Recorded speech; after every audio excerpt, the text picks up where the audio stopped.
नीतीश कुमार मोदी को हरा सकते हैं, उनमें इतनी राजनीतिक शक्ति है। अच्छा ठीक है एकदम तो जैसे नीतीश कुमार के अंदर इतना पावर है, और लालू यादव वो दोनों रात को बैठ के अगर घूम जाएगा ना 2 महीना, पूरी हवा और फिजा बदल देगा। हाँ, लालू एकदम बदल सीप खाली। देखिए जैसे अगर एक मुद्दा और बोल दे कि अगर हम प्राइम मिनिस्टर बनेंगे तो हम जातिगत जनगणना करा देंगे। इस देश में 4% जो अपर कास्ट की राजनीति है उसको वो आदमी खत्म कर सकता है। अच्छा। जो आदमी प्राइम मिनिस्टर तिरंगा बेच के लोगों में देशभक्ति जगा दे, उसके पास पॉलिसी की कमी होगी, उसको कोई हरा देगा।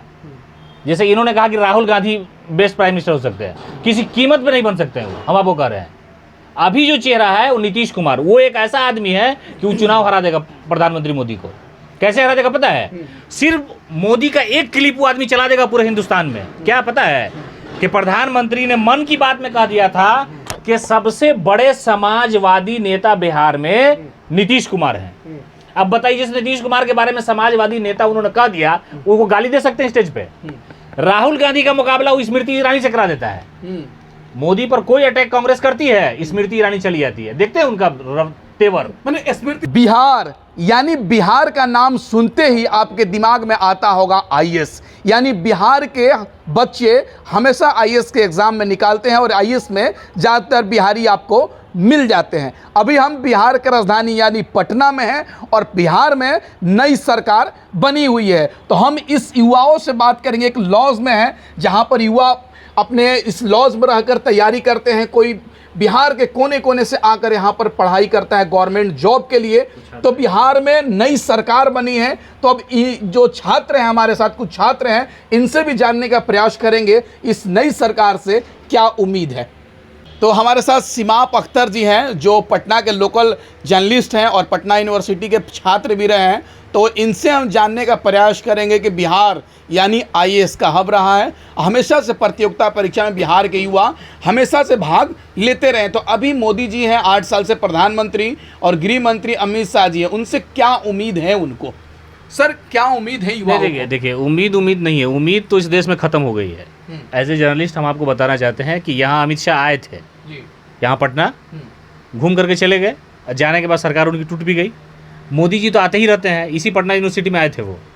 तो जो केंद्रीय विश्वविद्यालय का दर्जा देने की बात थी, इन लोगों ने, ये जितने छात्र यहाँ बैठे हुए इन सब लोगों ने उनके सामने प्रदर्शन भी किया था, नारेबाजी भी की थी, लेकिन उसका असर उन पर नहीं पड़ता है। क्यों पता है? कि अब धर्म के नाम पे वोट मिलता है। उत्तर प्रदेश और बिहार में खास तौर से आईएएस और आईपीएस जो पैदा होते हैं यहाँ, वो अपने बलबूते पैदा होते हैं, इसमें किसी गवर्नमेंट का कोई लेना देना नहीं है। हालांकि गवर्नमेंट चाहती है तो इलाके के अनुसार, धर्म के अनुसार लोगों को छांट भी देती है। और रोजगार की बात करना इस ज़माने में बेईमानी है। इस ज़माने में आप बात क्या कीजिए, कांग्रेस ने क्या किया? प्रधानमंत्री जैसा इंसान अगर कांग्रेस के बारे में बोले, कपड़ा पहन के प्रदर्शन करे कि ये लोग काला जादू कर रहे हैं। तो जादू उदू का ज़माना आपको लगता है कि जादू का ज़माना है? टेक्नोलॉजी इतनी बड़ी है कि डाइन को उठा के फेंक देगा लोग। अब प्राइम मिनिस्टर ये बात बोले कि भाई जादू टोना कांग्रेस कर रही है, तो भाई आप जादू टोना के सहारे सरकार चला रहे हैं, पॉलिसी के तहत सरकार चला रहे हैं। अली रजा हाशमी जी हैं जो एक पटना विश्वविद्यालय के छात्र नेता हैं। सर क्या लग रहा है, मोदी जी और अमित शाह जी से कितना उम्मीद है आप लोग को? मोदी और अमित शाह की जो जोड़ी है, इनको तो उम्मीद नहीं हुई थी कांग्रेस के नेता। क्या कर रहे हैं? इनको तो उम्मीद है ही नहीं था कांग्रेस के नेता, ना उम्मीद हो गए, ना उम्मीद हो गए। प्रधानमंत्री भी तो है, ये लोग ना उम्मीद हो गए। पूछे ना, देखिए क्या सर उम्मीद कितना है आपको? उनसे बस देखिए, मोदी से इस मुल्क को कोई उम्मीद नहीं है। तो इस मोदी सरकार में युवाओं को कोई उम्मीद नहीं है। जिस मुल्क को कांग्रेस ने 70 सालों में बनाया, महज 7 साल, ये 8वां साल है, महज 7 साल में इसने तबाह बर्बाद कर दिया इस मुल्क को। जिस मुल्क के लिए हिंदुस्तान के हिंदू, मुस्लिम, सिख, ईसाई हर तबके के लोग जो कुर्बानी दिए, उस कुर्बानी को उसने बेकार कर दिया। किसान मर रहा है, किसान बॉर्डर पे शहीद हो रहे हैं, अनशन कर रहे हैं, आंदोलन कर रहे हैं। 700 किसान शहीद हो गए, लेकिन इस इंसान के पेशानी पे एक शिकन नहीं आता है प्रधानमंत्री मोदी के।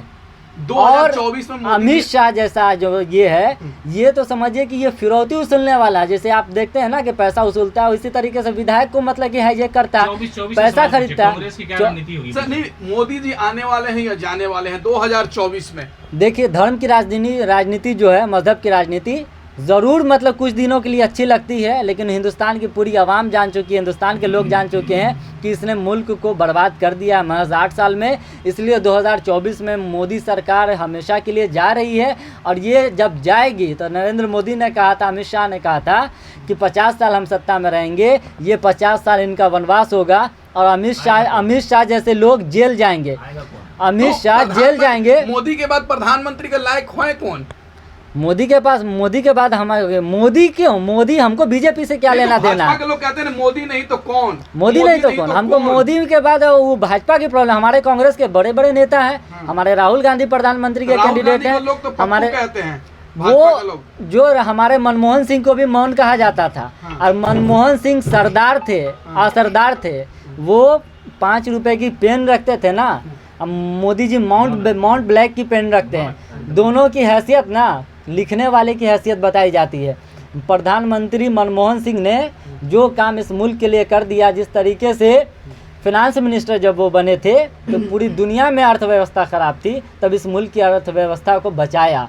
2004 से लेकर 2014 तक नए नए रोज़गार पैदा किए, मनरेगा पैदा किया, हर एक चीज़ को बढ़ाया। और प्रधानमंत्री माइनॉरिटी होने के बाद, सिखों पे इतना मतलब कि दमन होने के बाद भी उन्होंने इस मुल्क को एक बेहतर तरीके से चलाने का काम किया, जहाँ पे हिंदू मुस्लिम में कोई फ़र्क नहीं था। प्रधानमंत्री के तौर पे प्राइम मिनिस्टर मनमोहन सिंह थे, राष्ट्रपति के तौर पे APJ अब्दुल कलाम थे। उस टाइम भी इस मुल्क में शांति थी, उस टाइम हिंदुत्व कोई हिंदू खतरे में नहीं था, हिंदुत्व खतरे में नहीं था। आज मुल्क का प्रधानमंत्री भी हिंदू है, राष्ट्रपति भी हिंदू है, मुल्क के सारे। देखिए शौकत साहब, जैसे आपने इनसे सवाल किया, ये तो मतलब स्टेट लेवल पे राजनीति करते हैं, तो इनके पास सवाल का जवाब क्या नहीं पता है। जो आदमी प्राइम मिनिस्टर तिरंगा बेच के लोगों में देशभक्ति जगा दे, उसके पास पॉलिसी की कमी होगी, उसको कोई हरा देगा। जैसे इन्होंने कहा कि Rahul Gandhi best prime minister हो सकते हैं, किसी कीमत पे नहीं बन सकते हैं, हम आपको कह रहे हैं। अभी जो चेहरा है वो नीतीश कुमार, वो एक ऐसा आदमी है कि वो चुनाव हरा देगा प्रधानमंत्री मोदी को। कैसे हरा देगा पता है? सिर्फ मोदी का एक क्लिप वो आदमी चला देगा पूरे हिंदुस्तान में। क्या पता है कि प्रधानमंत्री ने मन की बात में कह दिया था कि सबसे बड़े समाजवादी नेता बिहार में नीतीश कुमार हैं। अब बताइए, जिस नीतीश कुमार के बारे में समाजवादी नेता उन्होंने कह दिया, वो गाली दे सकते हैं स्टेज पे? राहुल गांधी का मुकाबला वो स्मृति ईरानी से करा देता है। मोदी पर कोई अटैक कांग्रेस करती है, स्मृति ईरानी चली जाती है। देखते हैं उनका तेवर, मैंने स्मृति जगह पर है। हालांकि कांग्रेस ही इस देश को संवार सकती है, लोग कहते हैं ऐसा, बहुत से लोगों का मानना भी है। आपका क्या मानना? नहीं, मेरा मानना है कि नीतीश कुमार मोदी को हरा सकते हैं, उनमें इतनी राजनीतिक शक्ति है। अच्छा, ठीक है, एकदम। तो जैसे अगर एक मुद्दा और बोल दे कि अगर हम प्राइम मिनिस्टर बनेंगे तो हम जातिगत जनगणना करा देंगे।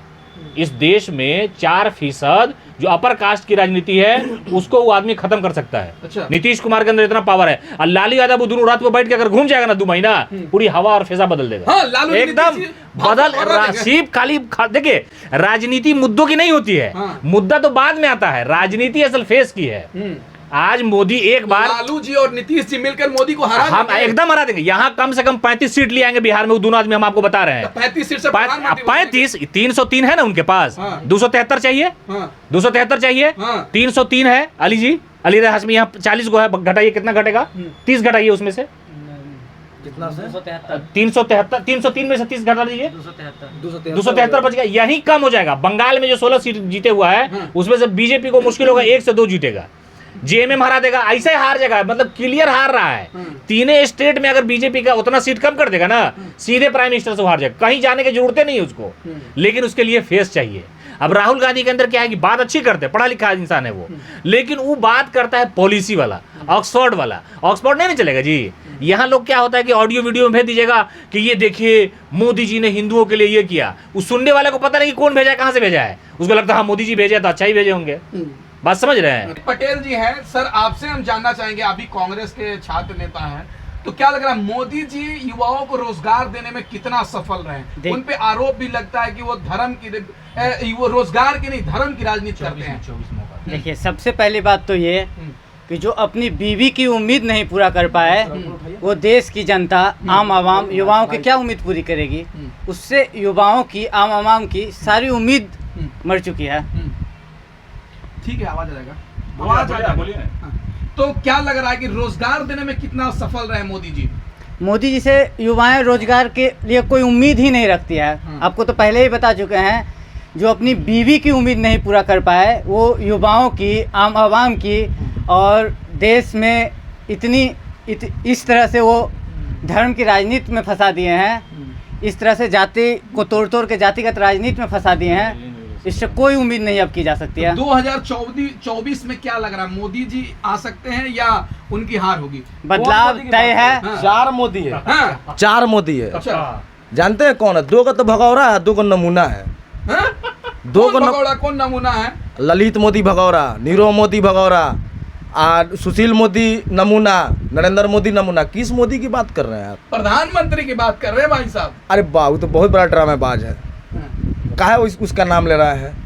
रोजगार कितना उम्मीद है उनसे? अरे बोला तो था 2014 में, बोले तो थे कि 2 करोड़ रोजगार देंगे हर साल, लेकिन कै करोड़ रोजगार, कै आदमी को रोजगार मिला? आपके पास डाटा है? आप पत्रकारिता करते हैं। लेकिन डाटा तो दिखा रहा है कि 2024 में मोदी जी आ रहे हैं, न्यूज वाले तो दिखा रहे हैं धक्का-धक मोदी जी आ रहे हैं। अरे बाप रे, गजब बात की है। मोदी जब प्रधानमंत्री, तो कौन मोदी है तो मुमकिन है, ये सब नारा देखिए भाई यार। अरे ये सब गोदी मीडिया चला रहे हैं, जो मोदी जी के आगे पीछे लेकर माइक घूमते रहते हैं अपना। वो लोग दिखा रहे हैं कि 2024 में मोदी जी आएंगे। मोदी जी 2024 में अब नहीं आएंगे, वो वनवास पे जा रहे हैं। कितने दिनों के लिए? 50 साल के लिए भाजपा वनवास पे जा रही है। अमित शाह तो कहते हैं 50 साल राज करेंगे हम। अमित शाह वो तरीपार कब से गृह मंत्री हो गया जी? हमको पता नहीं है। देश के गृह मंत्री हैं भाई साहब तरीपार। आप कह रहे हैं आप पे देश द्रोह क्या बात कर रहे हैं? अरे हो दे, इतना तो मुकदमा करबे किए देशद्रोही का, बहुत छात्रों पे किए। एक और पटना विश्वविद्यालय का छात्र पे हो जाएगा तो क्या हो जाएगा?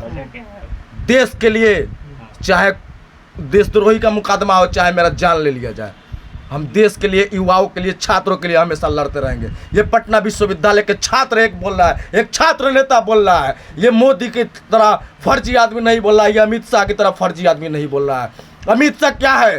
तरीपार है। और वो 2024 में सरकार उखाड़ फेंकेंगे या फिर दोबारा? सुनिए, 2019 में जब दोबारा सरकार आई भाजपा की, तो इन लोगों ने फिर से रोजगार का बात किया, नौकरी का बात किया, लेकिन मामला कहाँ लाके उलझा दिया गया?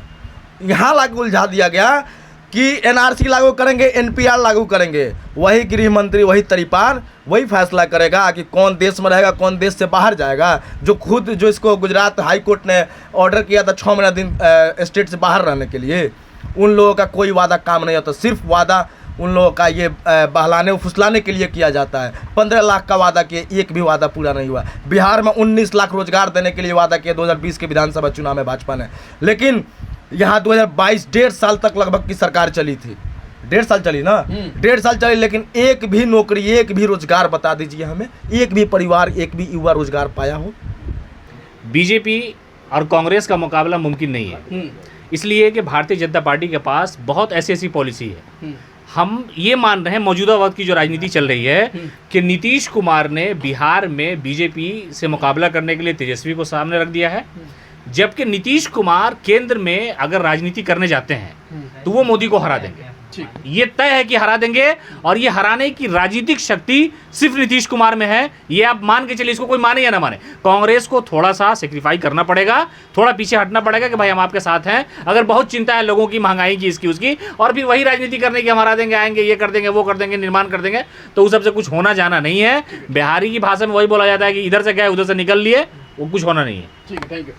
तो अभी हम पटना में हैं और पटना में हमारे साथ कुछ छात्र थे जो पटना विश्वविद्यालय के छात्र हैं और छात्र राजनीति भी करते हैं। छात्रों के लिए इनसे हम तमाम मुद्दे पर जानने का प्रयास किए कि देश की जो वर्तमान स्थिति है उसके बारे में प्रयास किए, और 2024 में क्या बिहार से बदलाव होगा, क्योंकि बिहार की धरती हमेशा से बदलाव की धरती रही है। चाहे जेपी आंदोलन की बात किया जाए, चाहे आज़ादी की लड़ाई की बात किया जाए, या वीर कुंवर सिंह की बात किया जाए, हमेशा से यहाँ से आज़ादी की लड़ाई लड़ा गया है। ये इनकी राय थी, आपकी राय क्या है प्लीज़ कमेंट करके बताएं, और चैनल को सब्सक्राइब नहीं किए तो प्लीज़ चैनल को सब्सक्राइब करें, वीडियो को ज़्यादा से ज़्यादा शेयर करें।